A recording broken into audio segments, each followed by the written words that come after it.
So hi everyone, welcome to my new video. তো আজকে আমার খুবই ধোসা খেতে ইচ্ছা করছিল, তো দিদিকে আমি বলেছিলাম, তো দিদি অফিস থেকে আসার সময় নিয়ে এসেছিল। তো দেখো এটাকে, সাম্বারটা এত সুন্দর খেতে ছিল, খুবই ভালো ছিল খেতে। আর বাদামের চাটনিটা ভাল লেগেছিলো। আমি বেশি আমার ভাল লেগেছে ধোসাটা খেতে বাদামের চাটনিটা দিয়ে। তো দেখো অনেকটাই কোয়ান্টিটিতে দিয়েছিল। আর এখানে আমি ধোসাটা বার করে নিচ্ছি, আর প্যাকেজিংটা খুবই সুন্দর আর খুবই হাইজেনিক। দোকানটা পারলে আমি তোমাদের শেয়ার করে দেবো।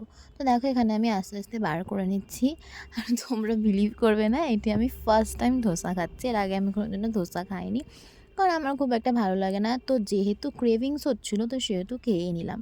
দেখো এখন আমি তোমাদের টেস্ট করে দেখাবো। এটা ছিল মশালা ধোসা। তো টেস্টটা খুবই ভালো ছিল, আর ভেতরের ফিলিং অনেকটা পরিমাণে দেওয়া ছিল।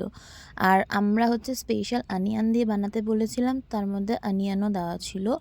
তো এখানে দেখো আমি তোমাদের দেখিয়েও দিচ্ছি কতটা পরিমাণে এখানে ভেজিস দিয়ে এখন সুন্দর করে বানানো। তো তোমাদের কেমন লাগলো ভিডিওটা অবশ্যই আমাকে কমেন্টে জানিও। বাই।